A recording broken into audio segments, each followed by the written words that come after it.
자, 오늘 여러분 본문 1절을 보니까 태초부터 있는 생명의 말씀에 관하여 우리가 들은 바요, 눈으로 본 바요, 자세히 보고 우리의 손으로 만진 바라. 말씀을요 보고 듣고 또 만졌대요.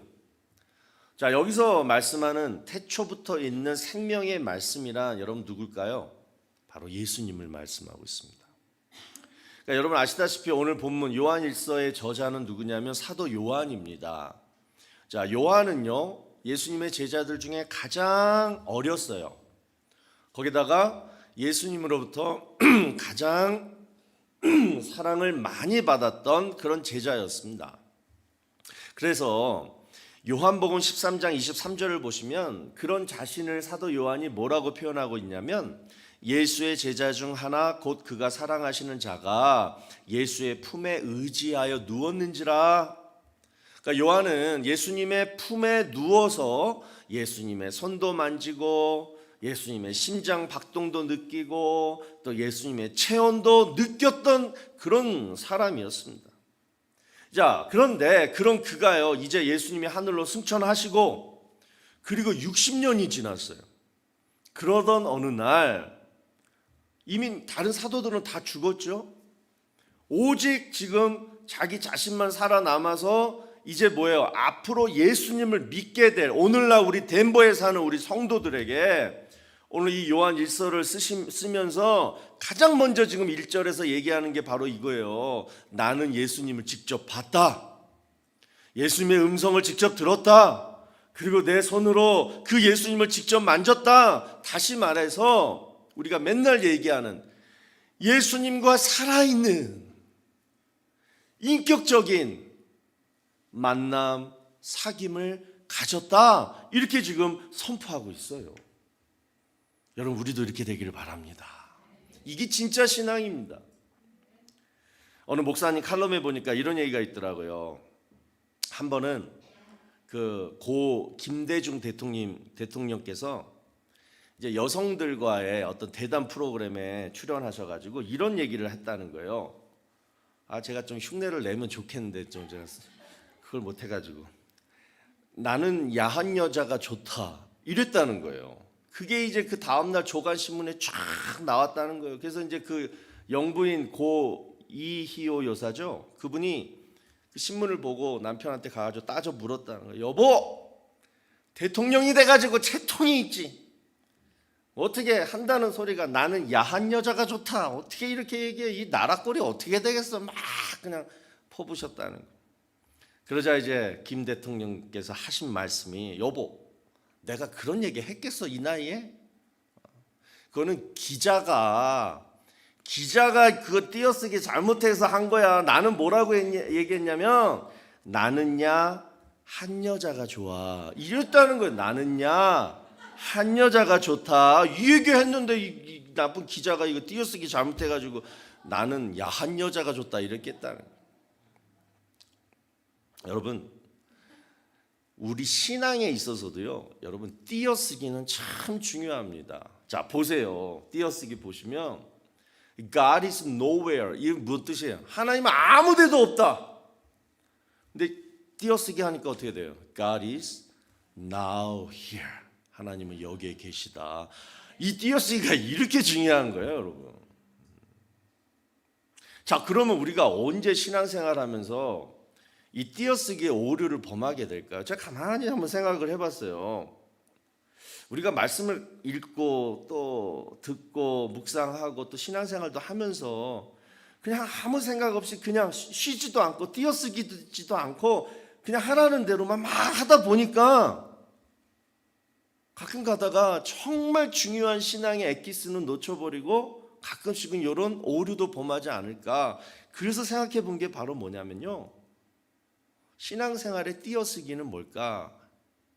예수님과의 인격적인 사귐이라는 거예요. 사도 요한이 오늘 우리에게 말씀하신 직접 나는 눈으로 봤고 직접 음성을 들었고 직접 나는 손으로 예수님을 만졌어. 이런 인격적인 만남, 교제, 사귐이 우리 진짜 신앙의 의미를 있게 만드는 띄어쓰기의 은혜라는 거예요. 여러분 보세요. 요한계시록 2장에 보면 에베소 교회를 향해서 주님이 뭐라고 하냐면 책망을 해요. 에베소 교회 하면 우리 정통 보수, 우리 장로교회 있잖아요. 정말 모범이 되는 교회예요. 신앙의 교리도 확실하고 진리의 말씀 가지고 그 당시 그 수많았던 이단 교회요. 막 싸워서 이긴 교회예요. 그러니까 뭐예요? 성경 지식 또 신앙의 열심, 이게 아주 해박한 교회였다는 거예요. 그런데 그런 교회를 향하여 우리 주님이 뭐라 그래요? 칭찬하는 게 아니라 네 촛대를 옮겨버리리라. 얼마나 무서운 책망의 말씀을 하신지 뭐예요? 그럼 그 이유가 뭐였느냐? 자, 요한계시록 2장 4절을 보니까 그러나 너를 책망할 것이 있나니, 책망의 내용이 뭐예요? 너의 처음 사랑을 버렸느니라. 아무리 성경 지식 많고 아무리 뭐 이딴 거 막 책 사다가 막 읽고 아무리 뭐 한다고 하고 신앙 막 열심히 하고 성가대 나와가지고 막 아침 일찍 와가지고 찬양 연습하고 백날 그래 봐도 책망받을 수 있다는 거예요. 뭐? 예수님에 대한 사랑을 버려버리면.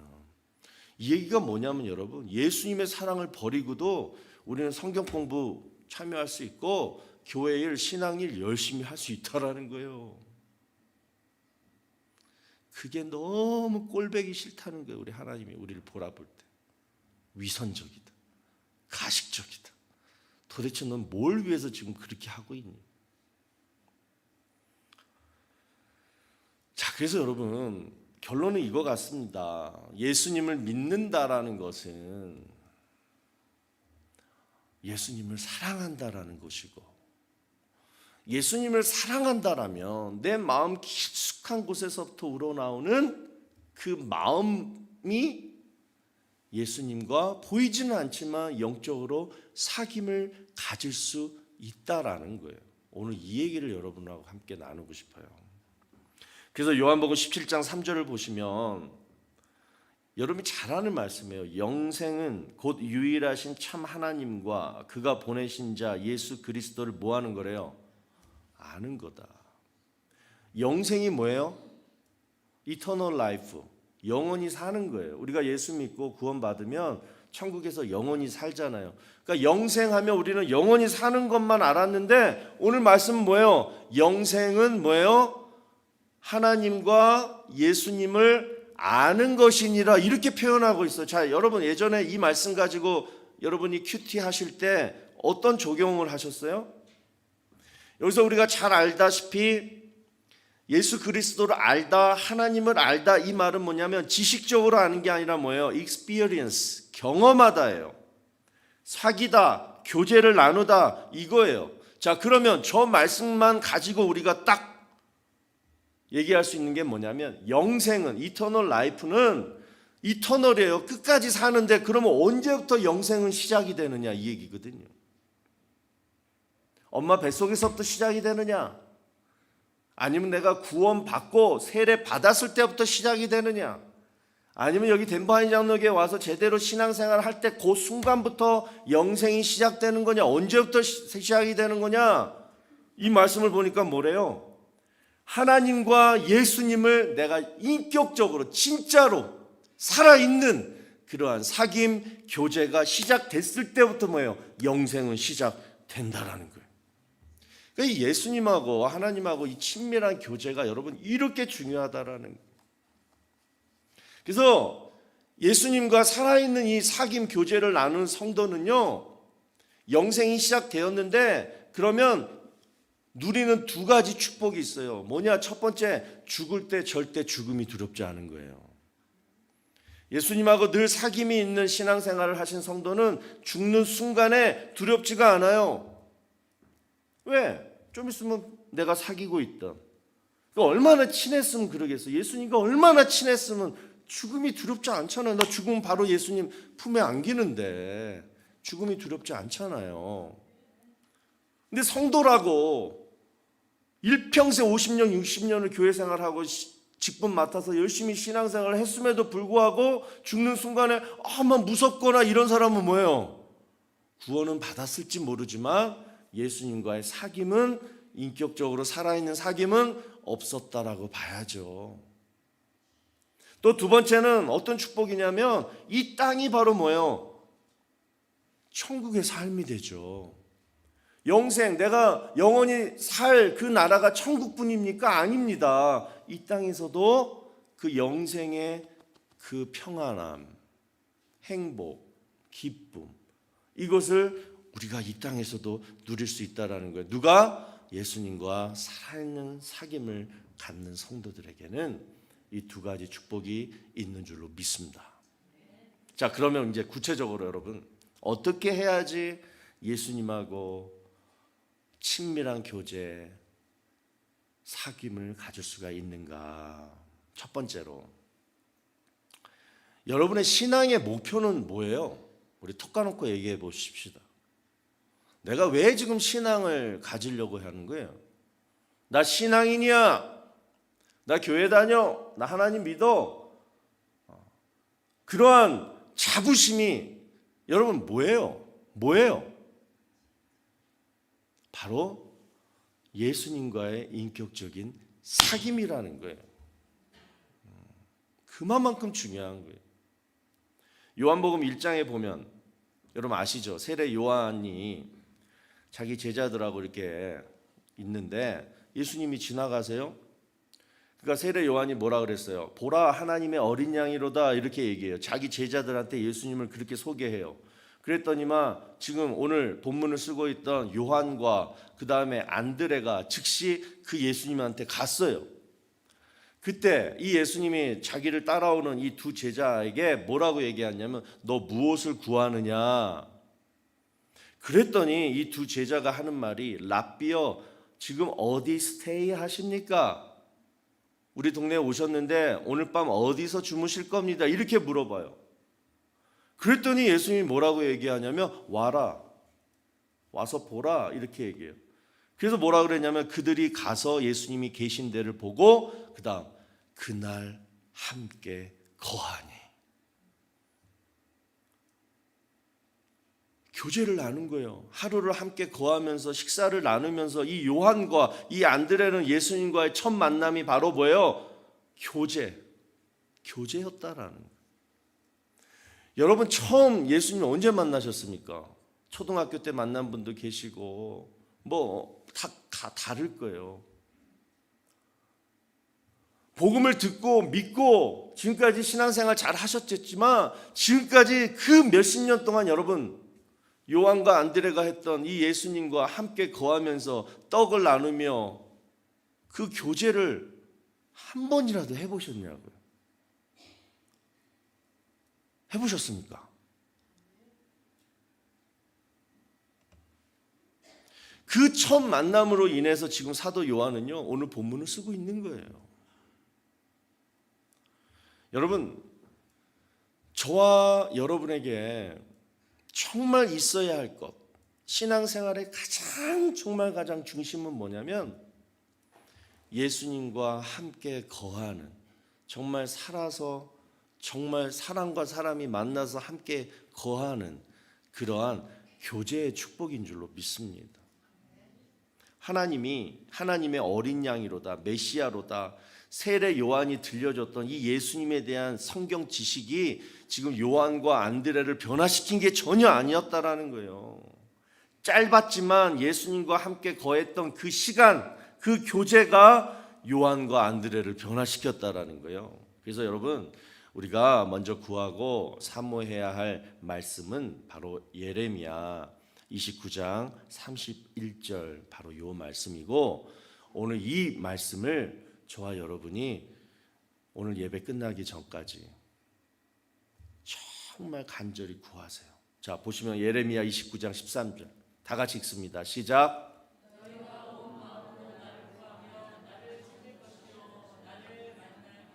난 죽어도 예수 못 믿겠어. 난 죽어도 하나님 못 믿겠어. 이러신 분들 죽기 전에 온 마음으로 구하고 찾아보세요. 그렇게 한번 해보시고 그 다음에 나 예수 못 믿겠어 하세요. 근데 우리 주님께서 약속하셨어요. 진짜 온 마음으로 나를 구하고 나를 찾으면 나를 만나리라. 이게 여러분 우리 예수님과 사귐을 갖는 첫 번째 단계, 첫 번째 단추예요. 두 번째로, 그 다음에 이제 어떻게 해야 되느냐. 24시간 말씀과 함께 사는 거예요. 1년에 한 하루 이틀 정도 살면 안 돼요. 그건 사귐이라고 할 수 없는 거예요. 그렇지 않아요? 그거 어떻게 사귐이라고 그래요? 사귄다라는 것은 24시간 그냥 계속 하나님과 내가 사귄다. 이게 사귀는 거예요. 하나님이 만드신 모든 생명체들 있죠. 동물과 식물도요. 다 나름대로 사귐이 있어요. 자, 곤충하고 플랜트, 식물, 꽃 사귐이 있죠. 꽃은 꽃을 피고 벌은 그 꽃을 사용해서 꿀을 만들고 그러면서 뭐예요? 서로 터치를 해요. 그러면서 뭐예요? 서로 냄새를 맡고 또 그들만의 어떤 의사소통을 통해서 사귀어요.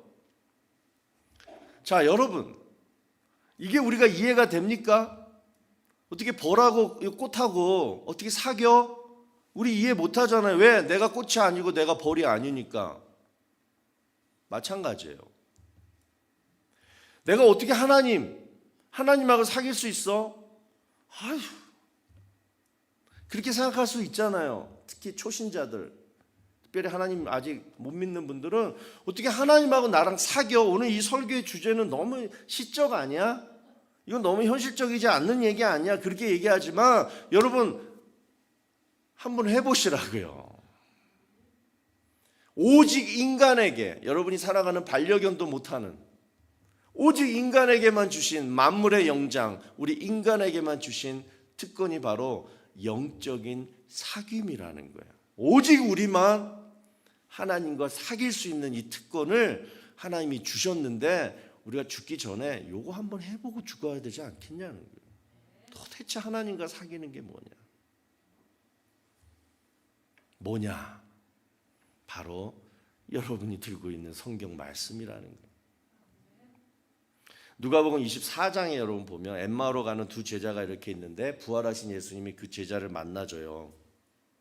근데 그때 길에서 예수님이 다른 모습으로 나타났기 때문에 이 두 제자가 예수님을 못 알아봐요. 그런데 나중에 뭐예요? 이 예수님을 이분이 부활하신 예수님이었다라는 사실을 알았을 때 그 두 제자가 뭐라고 고백하냐면 누가복음 24장 32절 보세요. 그들이 서로 말하되 길에서 우리에게 말씀하시고 우리에게 성경을 풀어주실 때 그다음 우리 속에서 마음이 뜨겁지 아니하더냐. 도대체 하나님과 영적인 사귐은 도대체 뭐야? 어떤 증상이야? 어떤 게 사귄다는 거야? 바로 요거예요. 예수님과의 영적인 사귐은 여러분 바로 말씀을 통해 이루어져요. 내가 말씀을 읽고 듣고 내가 혼자 말씀 묵상할 때 그건 뭐냐? 하나님이 나에게 말씀을 지금 들려주시는 거예요. 자, 그런데 이제 사귀는 사람과 그냥 말씀을 읽는 사람과의 차이는 뭐냐면 마음이 뜨거워졌느냐 안 뜨거워졌느냐 이거예요. 그러니까 이들이 예수님을 몰라보고 그냥 길을 같이 동행만 했는데 나중에 이 사람들이 예수님이었다라는 사실을 뭘로 증명해요? 우리 그때 말씀 들었을 때 성경을 해석하게 들었을 때 우리의 마음이 뜨거워지지 않았느냐? 이게 성령의 역사였구나. 여러분 많은 성도들이 저한테 여쭤봐요. 성령의 충만이 도대체 뭐냐? 마음이 뜨거워지는 거예요. 그 이상 저도 표현을 못해요. 마음이 뜨거워지고 귀가 열리고 하나님 뜻이 막 그냥 마음속에 평강과 기쁨으로 다가오고 그거를 그냥 영적인 사귐이라고 나는 믿는 거예요. 근데 죽어도 그건 아니야. 그냥 그날 뭐 약 잘못 먹었더니 마음이 가슴이 뜨거워진 거야. 뭐 그렇게 막 부인하면 부인하세요 끝까지. 근데 나는 그게 예수님이었어. 그게 성령의 역사였어. 그게 나에게 믿음으로 다가왔을 때 저는 그게 성령을 체험했다라고 여러분들에게 말씀드리는 거예요. 그리고 믿고 신앙생활 하는 거예요. 그러면 단 한 번 그런 어떤 만남을 가졌는데 그것만 끝이었으면 그건 사귐이 아니죠. 근데 계속 그랬더니만 계속 그래요. 마음이 뜨거워지고 말씀 들으면 막 그냥 찬양 부르면 막 그러고 눈물이 나고. 그걸 여러분 어떻게 표현해야 돼요? 진짜 사귀는 거지. 그게 영적인 사귐이에요. 그래서 오늘 본문 1절에도 예수님을 뭘로 표현해요? 말씀으로 표현하는 거예요. 그래서 여러분, 말씀은 예수님입니다. 할렐루야. 믿으세요. 성경 말씀은 하나님이에요. 예수님이에요. 성령님이에요. 그냥 그 존재 자체가 그냥 하나님, 예수님, 성령님이에요. 그 말씀을 내가 피고 읽는 것은 그 하나님, 예수님, 성령님을 내가 만나는 거예요. 직접 만나는 거예요. 그걸 가지고 친교하는 거예요. 사귀는 거예요. 내 마음이 뜨거워지면 우리 주님께서 나에게 말씀하시는 거예요. 내가 뜨거워져서 내가 기도를 올려드리면 내가 하나님한테 기도하는 거예요. 대화하는 거예요. 그게 영적인 사귐인 거예요. 이걸 언제 해라? 24시간 해라. 떠나지 말고 해라. 왜? 마귀가 우리 곁을 늘 돌아다니면서 뭐예요? 스탑시키거든요. 사귐을 끊게 만들어요. 그러니까 24시간 하라는 거예요. 3일만 안 해봐요? 딱 끊겨요. 못해요. 다시 못해요. 또 그거 하려면 또 몇 달이 걸려요. 항상 생각 속에 24시간을 우리 주님과 늘 사귀자. 그 다음 세 번째, 우리 주님과 친밀한 교제 어떻게 하는 거냐면 오늘 본문 7절 말씀을 보니까 이렇게 표현하고 있습니다. 그가 빛 가운데 계신 것 같이 우리도 빛 가운데 행하면 우리가 서로 사귐이 있고 그 아들 예수의 피가 우리를 모든 죄에서 깨끗하게 하실 것이요. 자, 요 말씀. 세 번째, 우리 주님과 어떻게 교제를 하는지 그 방법을 말씀하고 있어요. 뭐라고 얘기하냐면 빛 가운데 행하라 이렇게 얘기해요. 자, 이게 무슨 말이냐? 우리는 흔히 예수님이 빛이시니까 예수님처럼 우리가 거룩하게 죄 안 짓고 사는 것이 빛 가운데 사는 행하는 삶이다 이렇게 얘기하는데, 그런데 여러분 다시 7절 말씀 한번 띄워주세요. 보시면 빛 가운데 행하면 우리가 서로 사귐이 있고 그 다음 그 아들 예수의 피가 우리를 모든 죄에서 깨끗하게 하실 것이요. 자, 우리가 빛 가운데 살면, 빛 가운데 살고 있으면 예수님의 피가 우리 죄를 깨끗하게 해주신대요. 그러니까 이 말씀을 자세히 묵상해 봐요. 빛 가운데 사는 것은 뭐냐면 여러분, 죄를 안 짓고 사는 게 아니라는 거예요. 죄가 없는데 왜 예수님의 피가 지금 죄를 깨끗게 하십니까? 이 얘기는 뭐냐? 말 그대로 빛 가운데 행하는 삶이란 빛 가운데 빛으로, 빛 앞으로 나와서 살라라는 얘기예요. 내 모습 그대로 우리 하나님 앞에 나와서, 주님 앞에 나와서 내 삶을 드러내라는 얘기예요. 이게 빛처럼 행하라는 거예요. 빛 가운데 행하는 삶이라는 거예요. 자, 그거를 더 부연 설명해 주는 말씀이 본문 9절 말씀이에요. 자, 보세요. 9절 말씀. 만일 우리가 우리 죄를 자백하면 그는 미쁘시고 의로우사 우리 죄를 사하시며 우리를 모든 불의에서 깨끗하게 할 것이요. 바로 빛 가운데 행하는 게 자백이라는 거예요. 빛 앞에 나와서 내 모습을 드러내는 거. 그러니까 어둠 속에 계속 내 죄를 숨기고 감추고 그러면서 선행, 교회 와서 착한 일, 열심히 신앙의 열심으로 빛처럼 자기는 늘 어둠 속에서 죄 가운데 살면서 교회 와서만 자기가 빛의 자녀처럼 살아가는 저 같은 그런 모습 살지 마시고 진짜 있는 모습 그대로 나오라는 거예요. 주님 앞에 내 죄를 들고 항복하고 자백하면 그러면 하나님은 나의 모든 죄를 불의해서 다 깨끗하게 해주신다라는 거예요. 그럴 때 우리 주님과 사귐이 있다라는 거예요. 그래서 여러분, 회개는요 하나님과 우리와의 사귐에 있어서 꼭 필요한 거예요. 저는 예전에 그런 생각을 했어요. 이렇게 제가 강대상에서 이렇게 보잖아요. 그럼 여러분들 이렇게 있잖아요.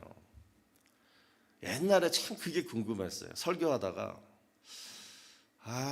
진짜 여러분 시험 들지 마세요. 그냥 제 생각일 뿐이에요.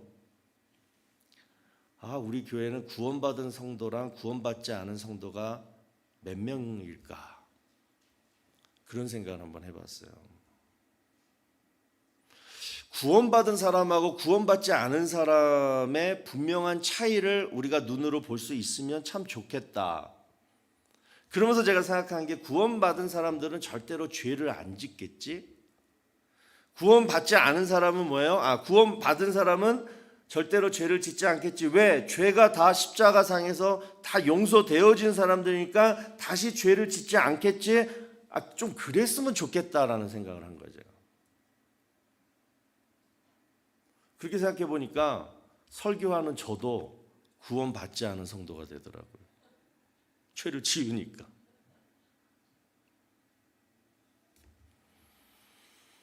그런데 여러분, 성경은 뭐라 그래요? 죄 사함과 죄를 이미 사함 받았어요. 그 다음 다시, 그럼에도 불구하고 다시 죄를 짓는 거, 요건 뭐예요? 별개라고 성경은 지금 말씀하는 거예요. 왜냐? 오늘 이게 우리가 살펴볼 핵심이에요. 왜 하나님은 죄를 용서해 놓고 우리가 다시 똑같은 죄를 짓는 것을 허락하실까? 바로 오늘 7절에서 말씀하고 있는 이 사귐 때문이라는 거예요. 우리 늘 죄인들입니다. 아무리 십자가에서 내 죄가 다 사해졌다고 할지라도 나라는 사람은 여전히 죄인이에요. 늘 죄를 짓고 그 다음에 그 죄로 나를 더럽혀야지 만족해해요. 죄로 나를 더럽히면 그 더럽혀진 내 상태를 즐겨요. 만족해요. 하나님께 구원받은 성도일지라도. 그래서 부패한 우리 인간들이 그렇다라는 거예요.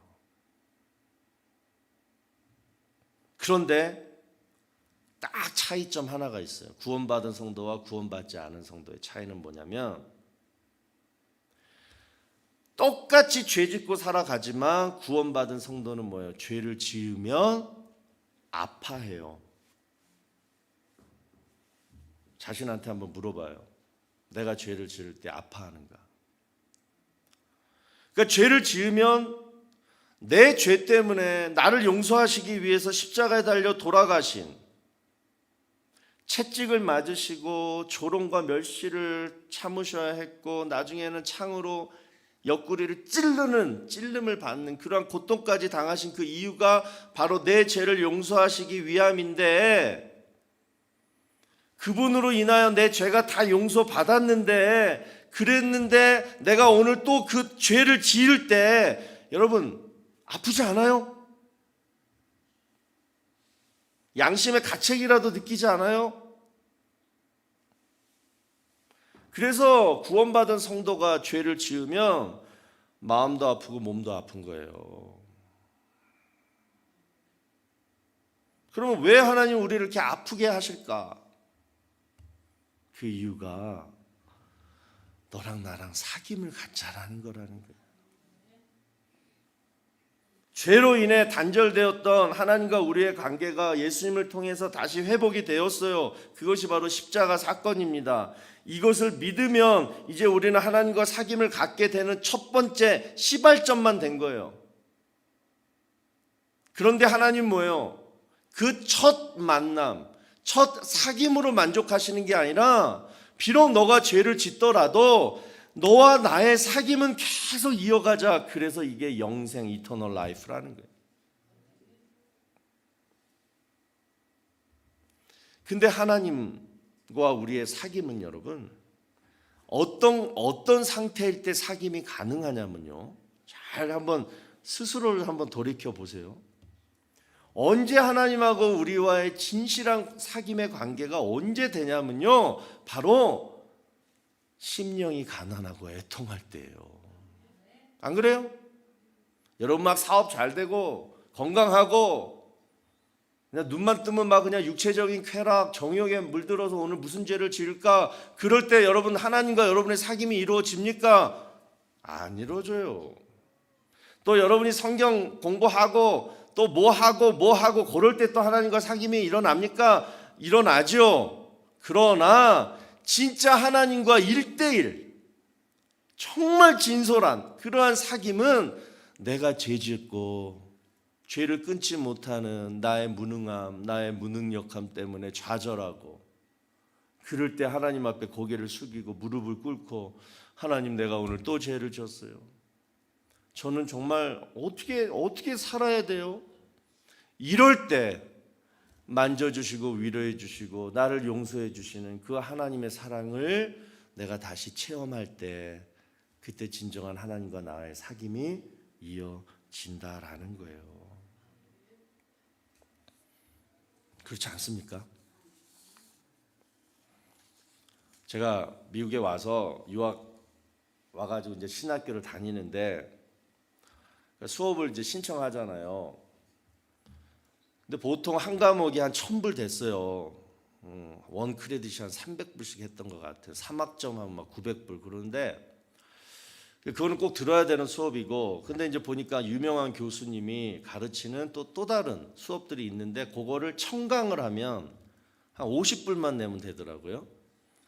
그게 제 마음에 좀 욕심이 생겨가지고 청강을 한번 들어갔어요. 50불 내고 딱 들어갔는데, 저뿐만 아니라 여러 우리 신학생들이 그 수업에 들어갔어요. 근데 첫 시간에 그 교수님이 우리한테 하는 말씀이, 청강하는 학생들도 퀴즈 시험 다 봐야 되고, 그 독서, 그 독후감 다 써서 내야 되고, 또 토론회도 참여해야 되고, 마지막 논문 써야 돼요.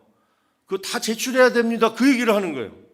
나는 편하게 가가지고 그냥 말씀 듣고 구경만 하다가 편하게 그렇게 하고 이제 나는 하려고 그랬는데, 그러니까 저뿐만 아니라 청강 신청했던 사람들이 다 주르르 나가버리더라고요. 여러분, 우리 많은 그리스도인들 중에 많은 사람들이 여러분 믿음을 그냥 수강생이 아니라 청강생으로 하려고 하는 사람들이 많아요. 좋은 말씀을 듣는 것은 좋아하는데 그 말씀대로 막상 사는 것 귀찮아해요. 귀로 듣고 마음으로 동의하면서 지식 정도만 넓혀가는 것 좋아하지만 그 말씀대로 살려고 하니까 힘들어요. 그런데 여러분과 예수님과 진짜 사귐 정도 사귀려면요, 귀찮고 힘들어도 말씀대로 살아야 돼요. 기도해야 돼요. 여러분이 아무것도 안 하면 사귐을 가질 수가 없어요. 이번 주 수요일이 발렌타인데이인데, 우리가 가끔씩 이런 이벤트, 이런 날을 지키는 이유가 뭐예요? 왜 남편이 아내한테 선물을 사줘야 되는 거예요? 뭐예요? 아까 제가 이갑 장로님한테 어떻게 선물 준비하셨습니까? 그랬더니 저 70년 살면 그런 거 안 해요. 그러시더라고요. 권사님, 이번에 발렌타인 선물 없어요? 없대요. 미리 알고 그냥 포기하고 사세요. 이제 그러면서 주시면 권사님은 완전 의리 없는. 왜 선물 주는 거예요? 왜 이쁘게 이벤트도 하고 막 그러는 거예요? 여러분, 부부끼리, 연인 말고 부부끼리 최소한 25년 사신 분들 왜 하는 거예요? 사귀자는 거 아니에요? 우리 옛날에 돌아가서 20몇 년 전에 우리 연인 그런 마음, 우리 좀 그런 분위기 한번 내보자. 가서 맛있게 저녁도 먹고 사귐의 어떤 그런 그런 분위기를 한번 해보려고 하는 거 아니에요? 여러분, 많은 부부들이요, 배우자를 잃고 나서 그날 아니면 그 며칠 동안 늘 생각하는 게 이거래요. 좀 더 잘해줄 걸. 이 후회를 한다고 합니다.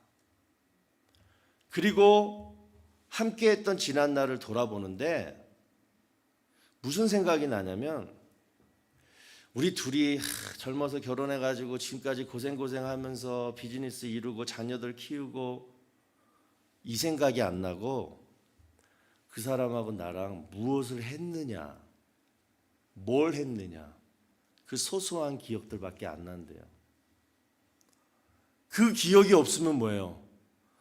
좀 더 잘해줄 걸. 내가 그 사람하고 직원으로 만난 것도 아니고 사랑해서 만났는데, 정작 사랑해서 결혼했는데 지금까지 30년, 40년, 50년, 60년을 둘이 사귄 건 없고 뭐예요? 죽으라고 일만 한 거예요. 그게 후회가 되더래. 이번 주 수요일 날 여러분 발렌타인 날 부부들 오늘 설교 말씀 좀 얘기하면서 우리 좀 그러고 살지 않았어? 남편이 좀 데이트 신청하세요. 밖에 나가서 외식하면서 한번 데이트를 한번 해보세요. 사귀는 거. 우리 좀 있으면 천국 갈 사람들입니다. 그래서 언젠가는 여러분, 언젠가는 죽기 바로 직전이든 죽음 앞에서 진지하게 예수님과 나와의 관계를 돌아볼 때가 반드시 와요. 그날은 반드시 옵니다. 그때 가서 여러분 믿는 척 하시겠습니까? 믿는 척 하시겠냐고요, 하나님 앞에서. 지금 죽음이 바로 앞이고 코앞이고, 근데 죽음은 천국이냐 지옥이냐 그 기로에 앞에 서 있는데 그때 믿는 척 하시겠냐고요. 그때 가서 목사님 잠깐 와요. 성경 공부하고 나 지금 며칠 못 사는데 내가 어떻게 성가대 좀 할게요. 그때 가서 성경 공부하고 뭐 교회 섬기시겠냐고. 다 늦었어요. 그때는 뭘 해야 되느냐? 그동안 저 같으면 그럴 것 같아요. 그동안 내가 예수님과 무엇을 했는가 돌아볼 것 같아요. 내가 예수님과 진짜 인격적으로 사귀었느냐? 믿음은 둘째 치고 믿으니까 믿지. 근데 믿기만 했느냐? 아니면 예수님과 뭔가를 했느냐? 이제 좀 있으면 예수님 만나러 가는데 그런 마음 없이 여러분 내가 믿는다, 이건 너무 위선적이고 가시적인 거 아니에요? 자신을 속이는 거 아니에요? 우리 천국 가기 전에 믿습니다만 하지 마시고, 내가 오늘 2024년 2월 11일 날 작정했는데 나는 예수님 믿습니다. 그리고 이제부터 할 일은 예수님과 무엇을 했느냐, 그 좋은 기억을, 행복한 기억을 떠올리면서 평안하게 우리 다 천국 가기를 주의 이름으로 축원합니다. 그게 진짜 신앙인 아니에요? 그래서 오늘부터 내 신앙의 목표는 우리 예수님과 인격적인 사귐이다. 그러려면 늘 24시간 말씀대로 살고 죄를 지을 때마다 애통하는 심령으로 하나님 앞에 회개하면서 더욱더 주님과 가까이 나아가는, 그래서 오늘 본문 4절 말씀처럼 기쁨이 충만하리라, 기쁨이 충만한 신앙생활 살게 되시기를 주의 이름으로 축원합니다.